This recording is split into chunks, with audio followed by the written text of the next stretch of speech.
근데 거기에서 예전에 교회를 몇 번 출석하셨던 그 아이의 친구의 아빠를 만났습니다. 그래서 반갑다고 인사를 했는데 옆에 있는 집사님이 그분께 물었습니다. 요즘은 왜 교회에 안 보이십니까? 그분이 하는 말이 교회랑 저는 잘 안 맞습니다. 그때 놀라운 일이 생겼습니다. 제 마음속에도 이런 말이 떠올랐습니다. 저도요. 교회가 자기하고 안 맞다고 하는데 저도 모르게 자동적으로 제 마음속에 저도요. 이런 말이 떠올랐습니다. 여기까지 왔는데 얘기는 안 했습니다. 만약에 제가 거기서 저도 교회랑 잘 안 맞습니다 라고 하면 다른 분들은 농담으로 여기시겠죠. 근데 그 당시 그 순간만큼은 진심이었습니다. 만약에 사람들이 모이는 집단을 교회로 말한다면 교회는 절대 저하고 맞지도 않고 여러분하고도 맞지도 않습니다. 왜냐하면 교회는 사람들의 집단이라고만 생각할 때 이중적인 면이 너무나 많이 있기 때문에 그렇습니다. 화나는데 웃어야 됩니다. 마음은 흐트러져 있는데 예쁜 옷 입고 와야 됩니다. 걱정 많은데 평안한 것처럼 평안한 모습을 보여줘야 됩니다.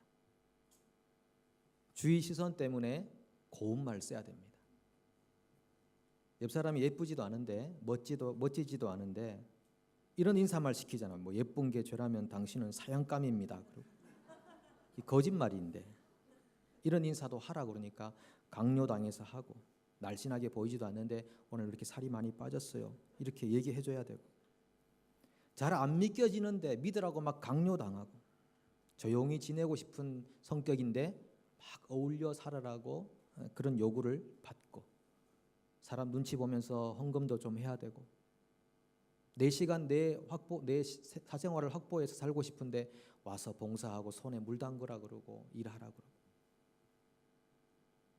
사람의 집단으로만 본다면 교회는 절대 안 와야 되는 것입니다.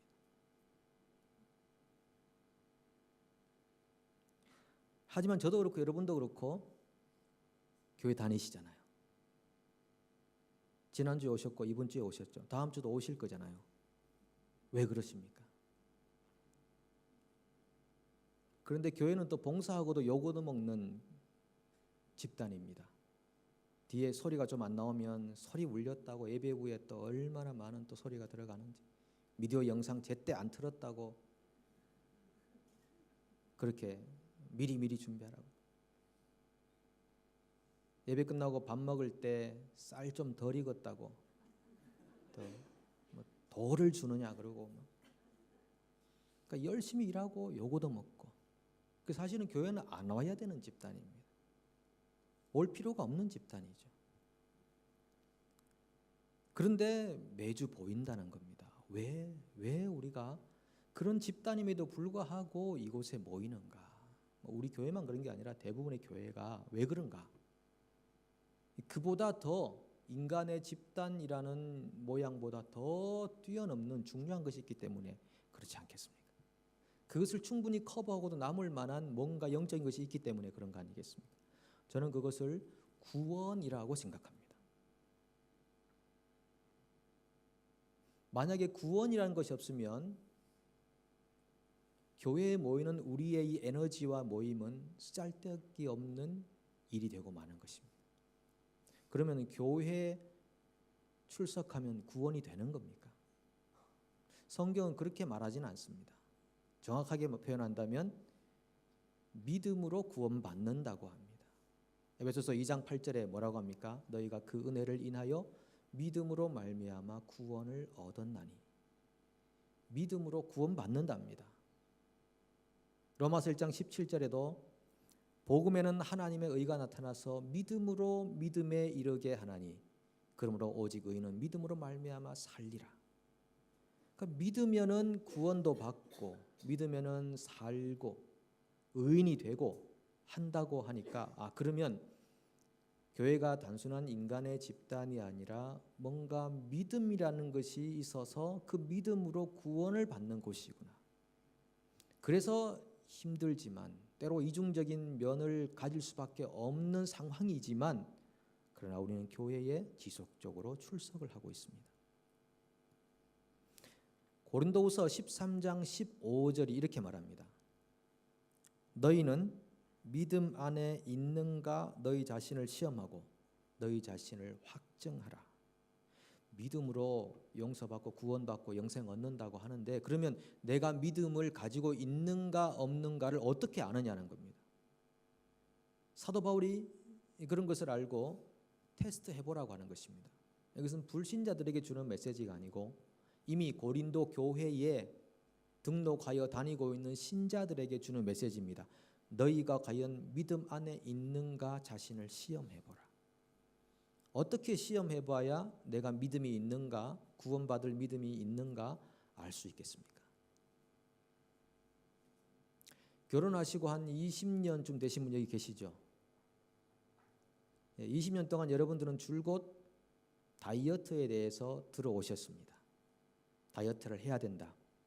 다이어트는 이렇게 하는 것이다.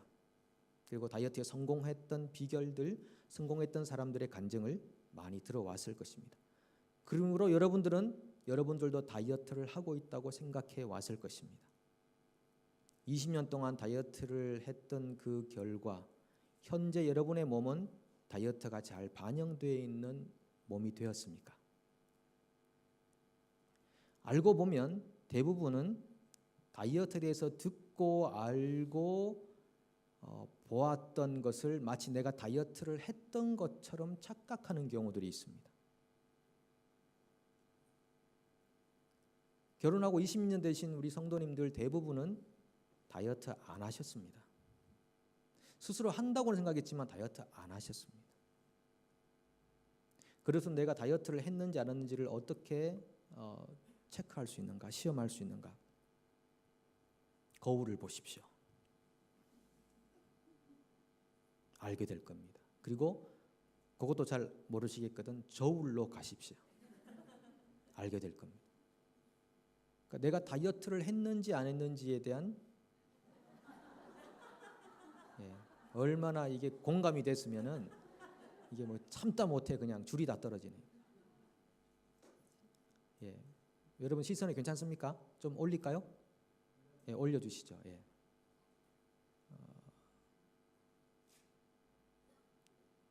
오늘 전사님 중요한 역할을 하고 계십니다. 지금 오늘 한 일 중에 제일 잘한 일입니다.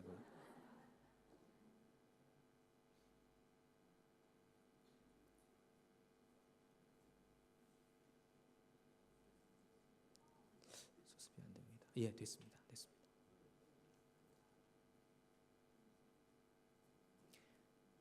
그래서 내가 다이어트를 했는지 안 했는지를 아는 기준점이 필요한데 그거는 거울과 저울이라고 하는 그런 기준점이 있다고 하는 것입니다. 그러면 내가 영적으로 믿음을 가지고 있는가 없는가를 알기 위한 기준점도 있을 거라는 것이죠. 아까 말씀드린 고린도서 13장 5절 말씀이 너희 자신이 믿음 안에 있는가 시험하라고 했는데 그 앞절을 가보면은 어떻게 시험하는가가 좀 나와 있습니다. 고린도서 13장 4절을 보시면 그리스도께서 약하심으로 십자가에 못 박히셨으나 하나님의 능력으로 살아계시니 우리도 그 안에서 약하나 너희에게 대하여 하나님의 능력으로 그와 함께 살리라. 그 본문의 배경을 자세히 생각해 보면은 이게 뭘 말하는가 하면 하나님의 사람들이 약해질 때, 가난해질 때, 병들 때, 어려움을 당할 때, 고난에 처할 때 그때 어떤 반응을 하고 있는가에 따라서 그 사람의 믿음이 구원받을 만한 믿음인가 아닌가가 확정된다는 것입니다. 그 당시 그리스도인들은 약한 사람들이었습니다. 어떤 면에서는 사회생활을 제대로 못했습니다. 왕따당하는 사람들이죠. 패배자로 인식됩니다. 소수자로 인식됩니다. 그런데 이 바울이 서신서를 쓰면서 예수님께서도 약함으로 죽으셨지만 능력 가운데서 다시 살아나셨으니 너희도 약함에 처할 때마다 그 주님의 죽으심과 부활을 기억하라. 그렇게 말하면서 너희 자신이 믿음 안에 있는가 시험해 보라고 하는 것입니다. 모든 일이 잘 되어 갈 때는요, 내가 믿음 안에 있는지 없는지 잘 모릅니다. 마치 믿음 안에 서 있는 것처럼 느껴집니다. 믿음이 좋은 것처럼 느껴지기도 합니다. 그런데 생각지 못했던 어려운 일을 당할 때, 그때 절망에 빠지는 경우가 있습니다. 그 절망의 늪에서 헤어나오지를 못합니다. 그렇다면 나는 정말 믿음 안에 있는 사람이 아니었다는 것입니다. 그러면 어떻게 해야 내가 참된 믿음을 어려운 일 당하기 전에, 어려운 일을 겪기 전에 평온할 때에도 어떻게 하면 내가 참된 믿음을 가질 수 있을까? 네, 그것을 오늘 본문 12절을 한번 보시겠습니까? 이 12절은 사도 바울이 이 베레아 지역을 찾아갔더니 베레아 지역에 있는 사람들의 모습을 설명하고 있는 거죠. 그 중에 믿는 사람이 많고 또 헬라의 귀부인과 남자가 적지 아니하나 이렇게 말합니다. 여기도 보니까 믿는 사람이 생겼네. 이 사람들은 어떻게 해서 믿음을 가지게 되었을까? 그것을 보면서 그럼 우리도 어떻게 하면 참된 믿음을 소유할 수 있을까를 적용하는 것입니다. 12절에서 그 중에 믿는 사람이 많았다. 어떻게 해서 그렇게 됐죠? 라고 묻는다면 11절로 가면 되는 겁니다. 베레아에 있는 사람들은 데살로니가에 있는 사람들보다 더 너그러워서 간절한 마음으로 말씀을 받고 이것이 그러한가 하여 날마다 성경을 상고함으로 12절 초반에 영어 성경에는 therefore라고 되어 있습니다. 그러므로 그 중에 믿는 사람이 많았다 이렇게 말하는 겁니다. 정말 믿음을 가지기 원한다면 우리는 11절처럼 하면 됩니다. 베레아 사람들을 어떻게 했는가 오늘 한 3가지 정도 봅니다. 첫 번째, 베레아 사람들은요 너그러운 사람들이었다고 그랬습니다. 더 너그러웠다. 이 더 너그러웠다. 누구보다? 데살로니가 사람들보다라고 하는 것입니다. 이게 비교급으로 이렇게 표현되는데요. 여기 비교는 재산을 비교하거나 외모를 비교하거나 경력을 비교하는 게 아니고 하나님 말씀을 받는 자세로 비교하는 것입니다. 누가 더 신사적인가, 누가 더 너그러운가 하나님 말씀을 받는 자세로서 결정된다는 것입니다. 이 너그럽다는 말은 공동 번역에서는 마음이 트인 사람들이에요. 또 다른 번역에서는 고상한 사람들, 신사적인 사람들 이렇게 번역되어 있는데 원래 원어의 뜻은 좋은 출생인 사람들, 바탕이 좋은 사람들 이렇게 되어 있습니다. 이 바탕은 뭘 말하는 거겠습니까? 마음의 바탕을 말하는 것입니다. 베레아 사람들은 마음 바탕이 좋았다는 것입니다. 다른 말로 하면 마음이 옥토였다는 것입니다. 더 바탕이 좋았다. 그 사람들의 마음이 더 옥토였다라고 하면 그러면 데살로니가 사람들은 조금 덜 바탕이 좋은 건가요? 덜 옥토인가요? 라고 물을 수 있지만 그렇지 않습니다. 성경에서는 종종 비교급을 사용할 때 한쪽을 배제하고 제외시키는 의미로 사용합니다. 그러니까 베레아 사람들은 바탕이 좋았고 데살로니가 사람들은 바탕이 안 좋다는 말을 베레아 사람이 더 바탕이 좋다는 말로 표현하는 것입니다. 예를 들면 예수님께서 비유를 말씀하시면서 바리새인과 세리의 비유를 말씀하실 때 어떻게 말합니까? 내가 너에게 이르노니 이 사람이 저보다 의롭다 하심을 받고 집에 내려갔느니라. 그럼 바리새인은 좀 덜 의롭고 세리는 더 의로운가? 그것이 아닙니다. 여기서도 바리새인은 의롭지 않고 세리가 의롭다. 이렇게 표현하는 법으로 사용되었다라고 하는 것입니다. 왜 데살로니가 사람들은 그러면 바탕이 좋지 않은 마음이 불순한 그런 사람들이 되었는가? 보십시오. 그 사람들이 행했던 것은 하나님의 계시를 담재하고 있는 사도 바울 일행을 어떻게 대했습니까?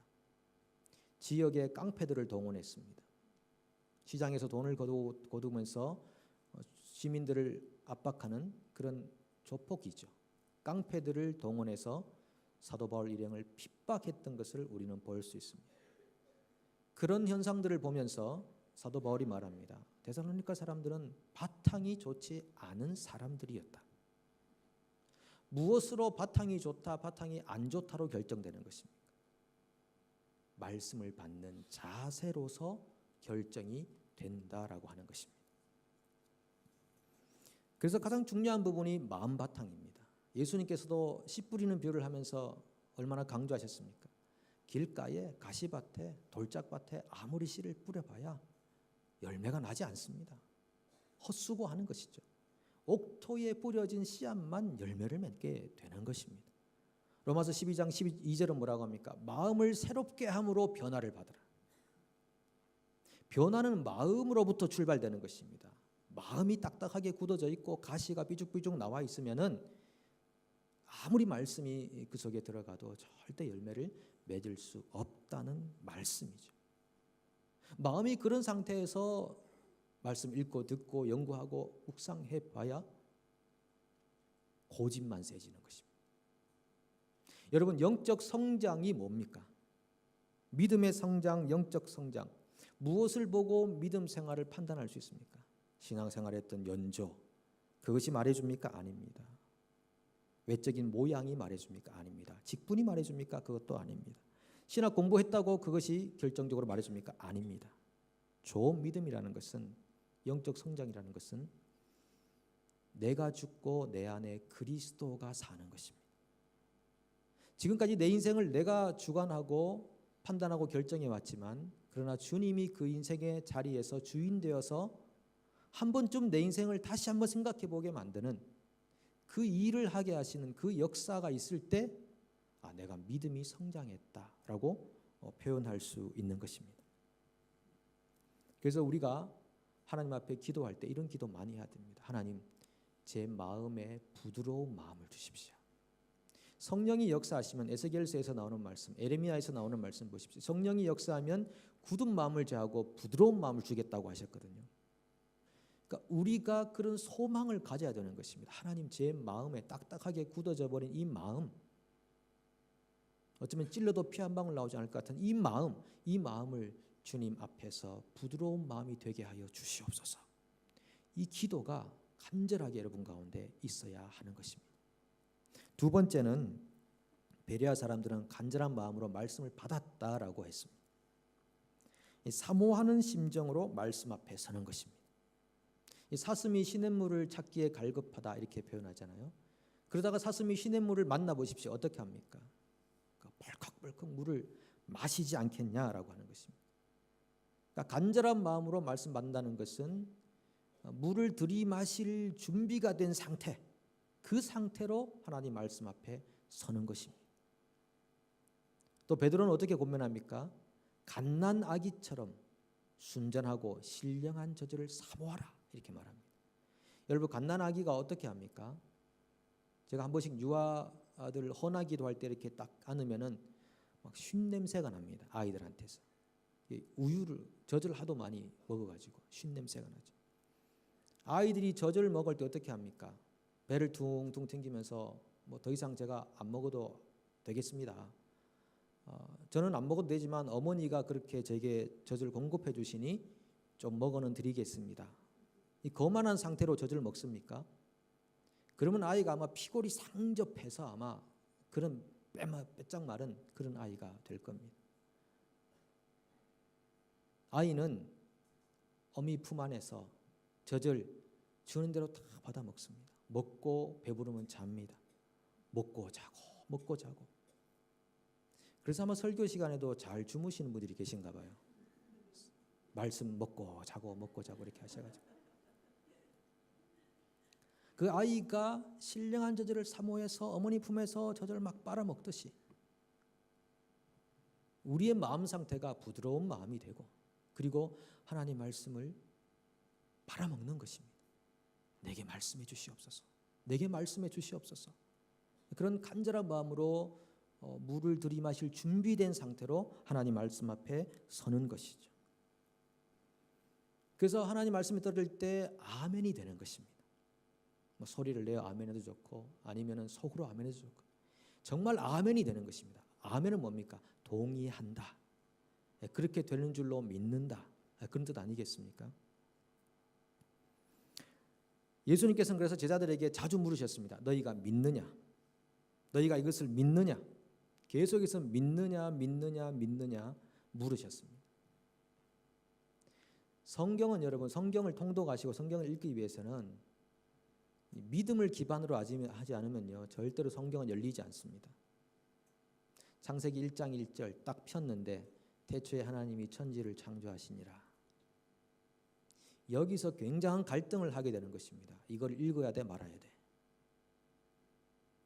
우린 다 진화론 배워왔는데 이 세상이 갑작스런 우주의 팽창으로 말미암아 모든 게 질서 있게 배열된 것으로 그렇게 배워왔는데 성경은 하나님이 천지를 창조하시니라.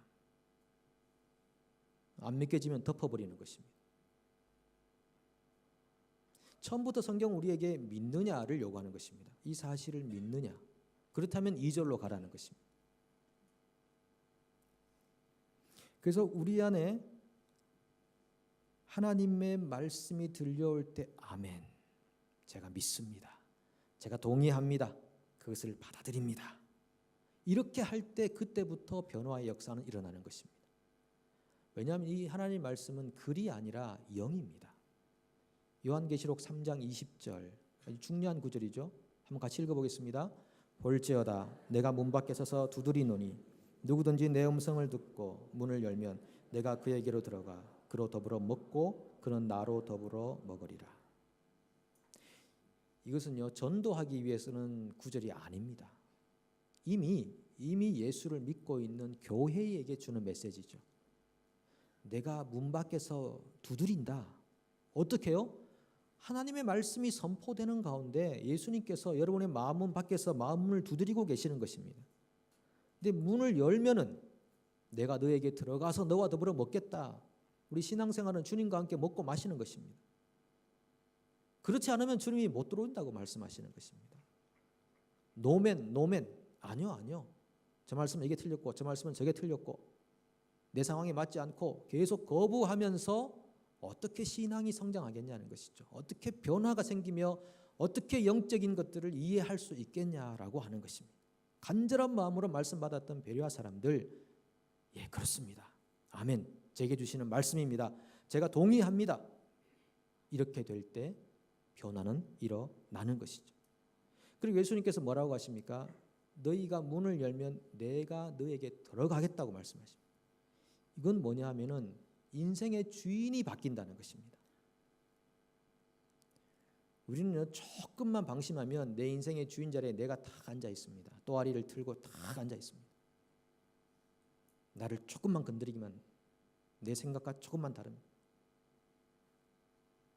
그런데 말씀을 듣고 내가 문을 열면 주님께서 내 안에 들어와서 내 주인이 되시겠다고 말씀하시는 거거든요. 그러니까 이런 주인 바꾸기 작업을 결국은 믿음이라고 표현하는 것입니다. 믿음은 단순히 내가 이 사실을 믿고 저 사실을 믿고 그 차원을 떠납니다. 오히려 근본적으로는 주님께서 내 안에 들어오셔서 나의 주인이 되는 것, 그것을 믿음이라고 표현하는 것입니다. 그때 주변 사람들이 이렇게 말합니다. 저분 굉장히 많이 변했다 이렇게 말합니다. 주님이 내 안에 들어오셔서 내 안에 거주하실 때 주변 사람들이 느낍니다. 저분 굉장히 많이 변했다. 변화가 생겼다. 달라졌다. 이렇게 느끼는 것입니다. 그 전까지는 잘 못 느낍니다. 외적으로 보이는 열심으로서는 그 사람의 변화를 감지할 수 없습니다.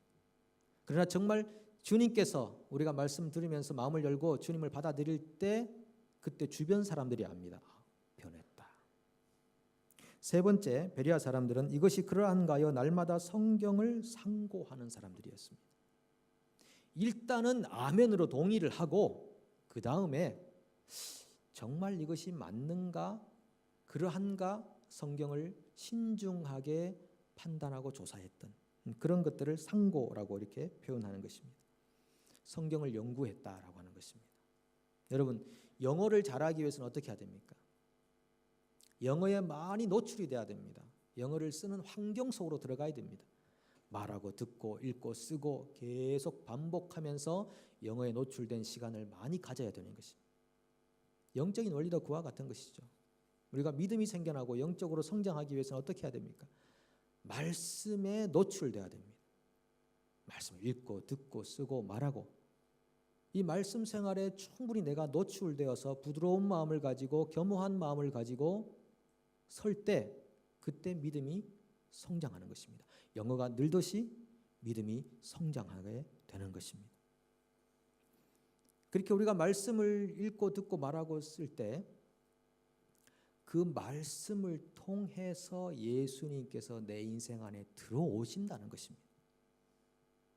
오스왈드 챔버스라고 하는 목회자가 있습니다. 이분은 스코틀랜드 출신인데 찰스 스펄전 목사님에게 설교에 감동을 받고 10대 때 회심했던 그런 분이셨습니다. 이분은 이집트의 군대에 잠깐 에서 사역을 하셨는데 거기에 호주, 뉴질랜드 군사들이 파병된 적이 있는데 그 호주, 뉴질랜드 사람들을 위해서 일했던 그런 목회자였습니다. 나중에 이제 병이 걸려서 갑작스럽게 이른 나이에 별세를 하게 됐지만 그분이 이렇게 말합니다. 성경의 골자는 주 예수 그리스도이다. 예수님께서 성경을 우리에게 열어주지 않으시면 성경은 우리에게 생명을 줄 수 없다. 예수 그리스도는 그분의 말씀을 영과 생명이 되게 하셔서 우리로 하여금 순종하게 하신다. 거듭나지 않은 사람들에게는 하나님의 말씀이 와닿지 않는다. 도리어 그들은 자기 생각을 가지고 하나님의 책을 조각조각 분해한다. 이러한 행위들은 그들이 얼마나 눈먼 장님인지를 드러낼 뿐이다. 그러나 성도들에게 하나님의 책은 성찬과 같다. 즉 하나님의 임재를 맛본다. 하나님의 섭리는 우리로 하여금 우리의 현실의 삶 속에 성경을 필요로 하게 하고 성경을 연구하게 하고 성경을 찾게 한다. 이때 우리가 성경을 대하면 하나님께서는 주님의 책을 수단으로 하여 우리에게 임하신다. 하나님은 이 성경이라는 책을 수단으로 해서 우리에게 임재하신다는 것입니다. 그럼 우리가 주님을 어떻게 관계하는가, 이건요 우리가 이 성경을 어떻게 관계하는가와 밀접한 관계가 있다는 것입니다. 말씀 앞에 어떤 겸허한 자세로 그 말씀을 순전한 마음으로 받아들이는가, 그것이 곧 주님을 내가 받아들이는가 마는가와 연관이 있다는 것입니다. 로마서 10장 17절도 말하죠. 그러므로 믿음은 들음에서 나며 들음은 그리스도의 말씀으로 말미암았느니라. 믿음이 어떻게 생겨나느냐? 우리가 교회로 모이는 인간 집단 이상의 구원이라는 것을 얻는 공동체인데 그 구원은 어디로부터 오느냐? 믿음으로부터 오는데 그 믿음은 어디서 생겨나느냐? 그리스도의 말씀에서부터 생겨난다. 그러므로 이 말씀은 문자가 아니라 영이고 생명인 줄로 믿습니다. 여러분 믿음을 가지고 계십니까? 아니면 믿음을 가지고 있다고 착각하고 계시진 않습니까? 하도 믿음에 대해서 많이 들어서 나도 믿음이 있는 것 같다고 혹시 생각하고 계시지는 않습니까? 여러분이 가진 그 믿음이 구원받는 믿음 맞습니까? 여러분이 가진 믿음에 만족하십니까? 아니면 정말 더 큰 믿음을 갖기를 소망하십니까? 여러분 더 큰 믿음 갖기를 소망하십니까? 정말 그렇다면 베레와 사람들처럼 하십시오. 오늘 이 말씀도 아무리 들어도 내 삶에 적용하지 않으면 아무 의미 없습니다. 이 말씀은요, 성경을 상고하라, 이 말씀은 목회자들에게 주는 말씀이 아닙니다. 성경을 연구하라, 목회자가 아니라 모든 성도에게 주는 말씀입니다. 중국 내지 선교사였던 허더슨 테일러가 선교를 준비하는데 아무도 도우는 사람이 없었습니다. 협력자가 없었습니다. 얼마나 고민이 되고 걱정이 많았는지. 내가 선교를 하겠다고 하는 마음은 가졌지만 돕는 사람이 없으니 어떻게 혼자 선교를 합니까? 그래서 이분이 너무 걱정을 해가지고 신경쇠약까지 걸리게 됩니다. 그러다가 어느 날 요한복음 15장을 읽는데 15장 5절에 이런 말씀이 있었습니다. 나는 포도나무요 너희는 가지니. 아주 단순한 말씀이죠. 나는 포도나무요 너희는 가지니. 그런데 그 말씀이 마음에 너무너무 와닿았습니다. 말씀의 씨앗이 뿌려진 겁니다. 가슴속에. 옥토가 되어 있으니까 말씀이 뿌려져서 열매를 맺습니다. 그리고 자기 이 인생 안에 새로운 태양빛이 비쳤다고 그렇게 표현했습니다. 이렇게 그가 하나님 앞에 고백합니다. 주님이 포도나무시고 내가 가지인데 걱정할 게 뭐람. 그럼 나는 주님으로부터 수분과 양분을 공급받으면 되는구나. 내가 스스로 수분과 양분을 공급하려고 애를 썼구나. 주님, 이 시간부터는 염려와 근심을 다 주님께 맡깁니다. 책임져 주십시오. 이 한순간의 고백이 인생을 완전히 바꿔놓았습니다. 그의 선교의 모든 패턴을 바꿔놨습니다. 걱정과 염려로 얼룩진 선교였다면 얼마나 열매가 있었겠습니까? 그런데 이분이 말씀을 읽는 중에 그 말씀이 그 가슴속에 뿌려지고 마음밭에 심겨져서 주님이 포도나무시구나. 그렇다면 양분과 그 엄청난 에너지가 가지인 내게로 흘러 들어오겠구나. 주님, 나를 책임져 주십시오. 그 순간부터 진정한 선교는 이루어지게 됐다는 말씀이셨습니다. 여러분, 지금 어떤 불안과 염려와 걱정들이 많으십니까? 아니면 걱정할 게 없어서 아예 기도할 것도 없는 혹 편안한 삶을 살고 계십니까? 우리가 걱정할 것이 없든 있든 중요한 것은 믿음으로 살아가는 것입니다. 왜 예수님께서 가난한 자에게 복이 있다고 말씀하십니까? 가난하면 할수록 기회가 더 많아집니다. 믿음을 가질 기회가 더 많아집니다. 부하면 기회가 더 박탈됩니다. 우리가 부하든 가난하든 그 조건이 중요한 것이 아니라 오늘 내가 정말 주님 앞에 얼마나 겸허한 모습으로 주님의 생명과 영이신 말씀 앞에 얼마나 겸허한 모습으로 서 있는가 확인하십시오. 그리고 여러분들이 믿음 안에 있는가 테스트해 보십시오. 그래서 여러분의 삶 안에 인간 집단 이상이 주는 구원의 감격과 기쁨과 또다시 교회를 찾아와야 하는 분명한 이유가 여러분 삶에 있기를 원하고 하나님이 공급하시는 진정한 평안이 여러분의 삶을 이끌어갈 수 있기를 간절히 축원합니다. 네, 기도하겠습니다.